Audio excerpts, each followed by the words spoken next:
दफा 370 और 35A की मनसूखी के फैसले को बरकरार रखने के सुप्रीम कोर्ट के फैसले पर पुंछ के सियासी व समाजी शख्सियात ने भी अपने तअस्सुरात पेश किए। कुछ लोगों ने कहा कि अदालत का फैसला बहुत अच्छा है तो कुछ ने कहा कि इस फैसले से मायूस हुए हैं, लेकिन अदालत का फैसला मानना पड़ेगा। हमें ये तवक्का थी कि रियासत जम्मू व कश्मीर के लोगों के साथ इंसाफ होगा। हमने 1947 में हमारे बुज़ुर्गों ने जो इलाहाक हिंदुस्तान किया, नेशनल कॉन्फ्रेंस शुरू से उसकी आबियारी करती आई।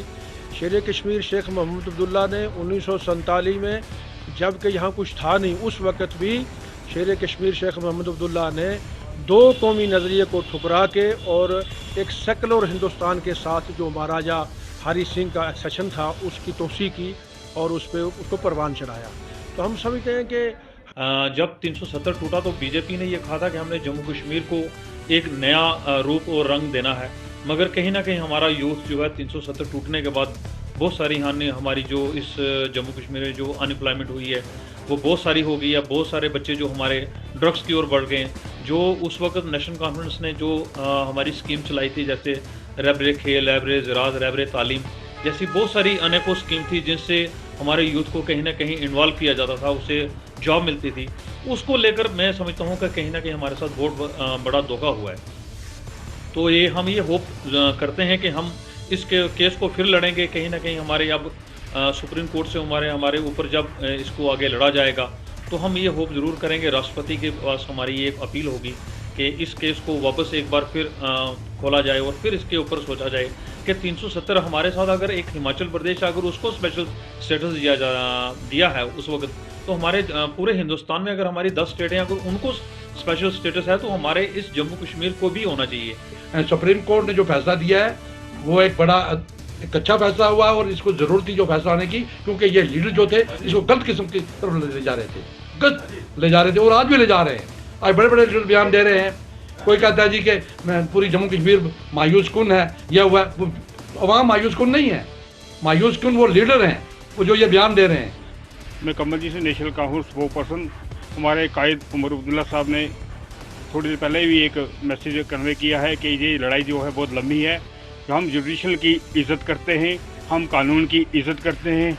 जो 5 अगस्त 20 को 19 को जो हुआ था उसका हमें दिमाग से काम लिया। हमने कोई भी भाईचारे में ठेस बनाने की कोशिश नहीं की, कोई एजुटेशन नहीं। हम कानून की इज़्ज़त करें, जो कानून कहेगा हम उसी पे अमल करेंगे। ये हमारी पार्टी का मशहूर है। 2019 को भारत की संसद में प्रधानमंत्री नरेंद्र मोदी जी के नेतृत्व में अमित शाह जी ने जो धारा 370 जैसा कलंक हटाया था, वो कल सुप्रीम कोर्ट के माननीय जज साहब ने भी ये बात बोली है कि जो धारा 370 हटाया था वो एक अच्छा काम किया था।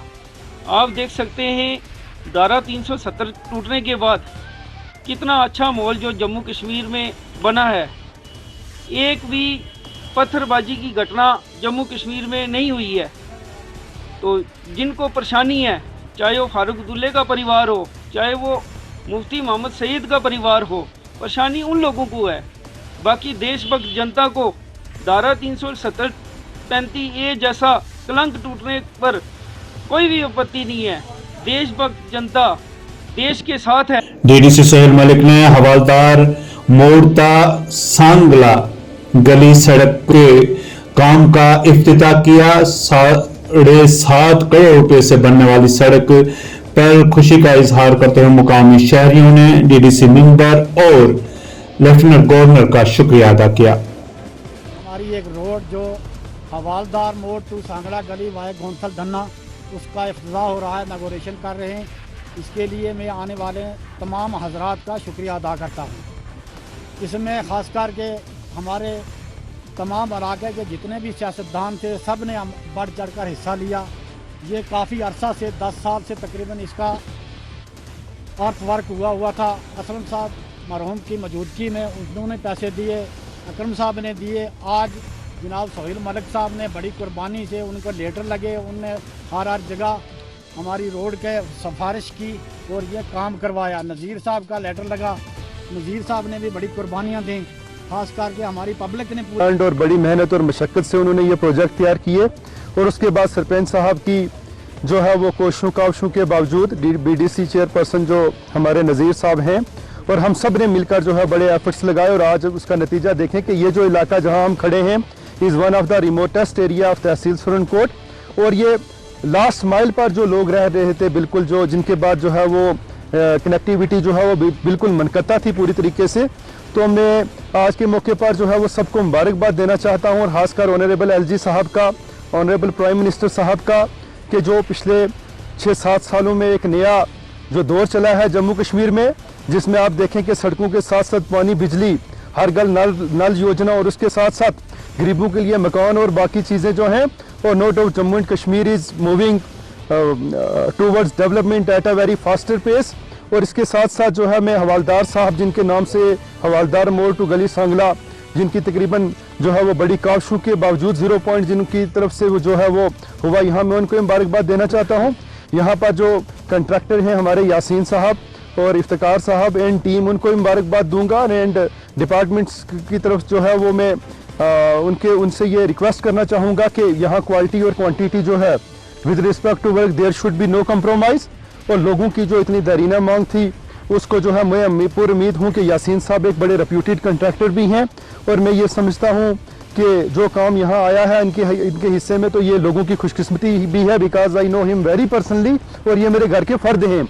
और मैं तमाम आवाम से ये रिक्वेस्ट करूँगा कि आप सब ने मिलकर जो है कोऑपरेट। कांग्रेस के जम्मू कश्मीर के सदर वकार रसूल वानी, रमन बल्ला और दीगर लीडरान ने मुश्तरका प्रेस कॉन्फ्रेंस की। कहा, कांग्रेस जम्मू कश्मीर के हकूक के लिए हमेशा लड़ेगी। कहूंगा कि हम फख्र से कहते हैं कि 370 कांग्रेस की तरफ से दिया गया था और बीजेपी की एक लॉन्ग स्ट्रेटजी रही कि इसको हटाया जाए।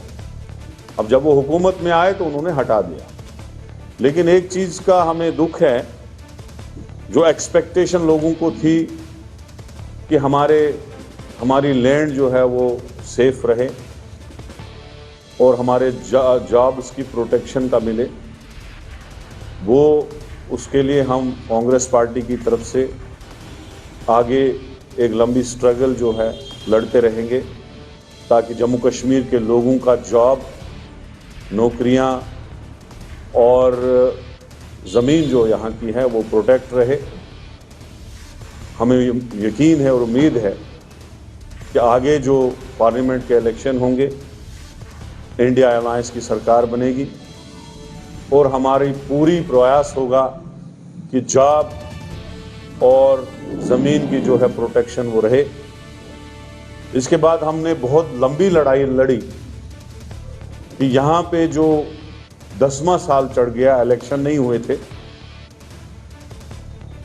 और अभी तो छोटे छोटे इलेक्शन जो हमारी स्टेट में होते थे वो भी भारतीय जनता पार्टी ने ख़त्म कर दिए। उसके लिए हमने कुछ दिन पहले ऑल पार्टीज़ की तरफ से एक बहुत बड़ा प्रोटेस्ट भी किया था, जिसमें एक मेरी लंबी चौड़ी स्पीच भी रही थी। तो आज सुप्रीम कोर्ट ने भी उस पर मोहर लगाई कि आप कॉन्स्टिट्यूशन को यहाँ सस्पेंड नहीं कर सकते हो, आप डेमोक्रेसी को यहाँ सस्पेंड नहीं कर सकते हो।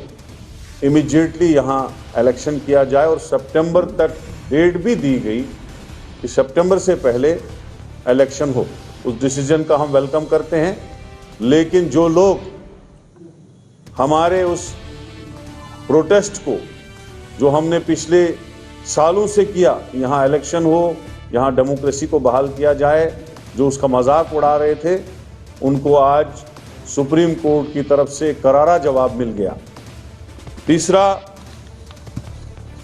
जहाँ तक रेस्टोरेशन ऑफ स्टेटहुड का ताल्लुक है, हमारी पार्टी चाहती है और हमारी स्ट्रगल भी रहेगी। गुरसाई मोड़ता गुरसाई नाला सड़क खस्ताहाली का शिकार शहरियों ने किया एहतजाज, मुरम्मती का किया मुतालबा। जनाब, हमारा जो मकसद मेन है वो यही है कि ये हमारी एक रोड है गुरसाई में, गुरसाई मोड़ टू गुरसाई नाला, ये वाया महला कुर्सियाँ, तो ये रोड है कोई तकरीबन पौने 5 किलोमीटर। 2012-13 में इस रोड का अर्थ वर्क हुआ और उसके बाद ये रोड जो थी 2015-16 में इसका एक बजट पर 4 करोड़ रुपया वो सेंक्शन हुआ। तो ठेकेदार साहब यहाँ काम पे आए, जैसे कि हमने सुनने में आया कि ये जो 4 करोड़ रुपया था इस रोड में इसका पूरा मतलब यानी कि इसके डंगे, इसकी ड्रेन और ये रोड कंप्लीट दे दी थी ठेकेदार साहब ने, लेकिन उन्होंने ऐसा किया कि 3-4 पुलियाँ बनी इसकी 4 करोड़ रुपये में, और उसके अलावा इसके कोई डंगा नहीं बना, कोई ऐसा ड्रेन नहीं हुई, और ना ही इसकी आज तक ब्लैक टॉपिंग इसकी हुई है। तो 2015-16 के बाद फिर एक ठेकेदार साहब यहाँ पे आए, उनको 20 लाख का ठेका मिला, उन्होंने खाली बजरा डाला इस पे, लेकिन कोई डंगा नहीं, इस पे कोई और ड्रेन नहीं आज तक बनी है। ये हमारी जो है ये रोड, उसके बाद जो है ब्लैक टॉपिंग थोड़ी हुई गुसाई नाला से ये, लेकिन वो भी ना के बराबर। उसके बाद इस साल 2023 में भी कोई 600 मीटर या 700 मीटर इसकी ब्लैक टॉपिंग हुई है, लेकिन वो आप मौका पर देखें क्या वो ब्लैक टॉपिंग सही है या नहीं है। उसके बाद फिर हम जनाब अली जो पैसे हमारे डीसी साहब थे उनके पास थे, जनाब इंद्र सिंह साहब, उन्होंने हमारे साथ वादा किया कि आपकी रोड बनेगी, लेकिन वो वादा ही रहा, उन्होंने वादा नहीं किया। उसके बाद एक्सीन साहब जो थे ये अब मिलिट्री आ गए हैं, हम इनके पास भी गए, उन्होंने कहा हमें टूर को, उन्होंने विजिट जरूर की, उन्होंने कहा जी कि ये रोड आपकी बहुत जल्दी तैयार होगी, लेकिन उसके बाद आज तक इस हाल रोड की इतनी खस्ता हालत है, इतनी बुरी हालत है, यानी कि यहाँ व्हीकल डिपार्टमेंट उधमपुर ने बेदारी कैंप का इनेकाद किया। ट्रांसपोर्टर्स, ड्राइवर्स, कंडक्टर्स ने की शिरकत, मुख्तलिफ अमूर के हवाले से किया गया तबादला ख्याल। रिस्पेक्टेड डिप्टी कमिश्नर जी, JKPS, मेरे ट्रांसपोर्टर भाई, ड्राइवर, कंडक्टर, कर्मी जी, जो हमने आज का एक अवेयरनेस कैंप जो आई चेकअप का कैंप रखा हुआ है, इसमें हमारा ओवरलोडिंग की दिक्कत ये वाले इश्यूज हम फेस टू फेस बैठ के डिस्कस करें। तो मैं रिक्वेस्ट करूंगा कि जो हमारे इतने सीनियर ट्रांसपोर्टर्स और जो प्रधान भी है अपने उधमपुर जनरल बस स्टैंड के राम सिंह जी, अपनी जो भी जेन्युइन डिमांड है और जो भी अपने एक्सपीरियंस है वो जरा पूरा नहीं मिलती है। फिर लास्ट में एक ही ऑप्शन आता है कि चलो यार कोई रिटायर आ गया, किसी ने कोई जमीन बेच दी है, गाड़ी डाल के दो, बच्चे कहीं ना कहीं रोजगार लग जाएगा। लेकिन हालत ये हो गई है कि रोड पे चलना मुश्किल हो गया है। जिस लोग ने करोड़ों रुपए गाड़ी में लगा दिए हैं और नाके में बैठा एक बंदा ओए करके और उसको गाल दे के जब उससे बात करता है तो बड़ा दिल में की बात चुभ जाती है। तो हमारी SSP साहब से यही रिक्वेस्ट है, आप डॉक्यूमेंट चेक कीजिए। हम ये भी नहीं कहेंगे अगर वायलेशन है आप चलान ना करिए, चलान भी कीजिए, लेकिन जो ड्राइवर के साथ इस तरीके से कोई व्यवहार होता है तो वो हमें लगता है कि कहीं ना कहीं जब गाड़ी की रेस लगती है, ओवरलोड होती है, क्यों होती है। ड्राइवर साहब ने जो है वो चुटकी मुंह में डाली है, तो वैसे ही कंडक्टर भी कर रहा है, खिड़की के साथ लटका हुआ है। तो आप यकीन मानिए नहीं करेगा, कोई इज्जत नहीं करेगा। काम कोई भी अच्छा या बुरा नहीं है, काम करने का तरीका जो है वो अच्छा या बुरा हो सकता है। तो जैसे मैंने पहले ही कहा कि ये बहुत बड़ा काम आप लोग कर रहे हैं। ट्रांसपोर्ट यूनियन के साथ मिलके जितने भी ड्राइवर्स हैं कमर्शियल व्हीकल्स के, उनके लिए एक आई चेकअप कैंप कराया गया है, ताकि जो भी ड्राइवर्स हैं उनकी हम फिटनेस को असेस कर पाएँ और अगर कोई भी किसी तरह की इंटरवेंशन की ज़रूरत है उसको दे पाएँ। साथ ही साथ यहाँ पे ट्रांसपोर्ट एसोसिएशंस और इन लोगों के साथ काफ़ी चर्चा हुई कि उनको क्या दिक्कतें फेस हो रही हैं और उनको एक डिसिप्लिन्ड तरह से उनको रोड पे रहना है, और जो शहर में कंजेशन का प्रॉब्लम है, ओवरलोडिंग का प्रॉब्लम है, उस पे भी उनको हिदायत दी गई है कि वो ऐसा ना करें। और एडमिनिस्ट्रेशन के साथ हम मिलके काम करेंगे ताकि जो भी हमारे कोई भी ऐसे अनटूवर्ड इंसिडेंट नहीं हो आने वाले वक्त में। हमारा यही उद्देश्य है। एक बस अलाउ की है हमने एट अ टाइम, और एक ही बस वहाँ पे रहती है, बाकी सारी बस स्टैंड पे ही रहती है। अमित शाह तारीख से ना वाकिफ है, नेहरू की तनकीद करने पर राहुल गांधी का वजीर दाखिला पर तंज। सहन करना पड़ा। एक पूरा कश्मीर जीते बगैर सीज फायर कर लिया, और दूसरा यूएन के अंदर हमारे मसले को ले जाने की बहुत बड़ी गलती की। किन्होंने? पंडित नेहरू को। पंडित नेहरू ने मतलब अपनी लाइफ दे दी,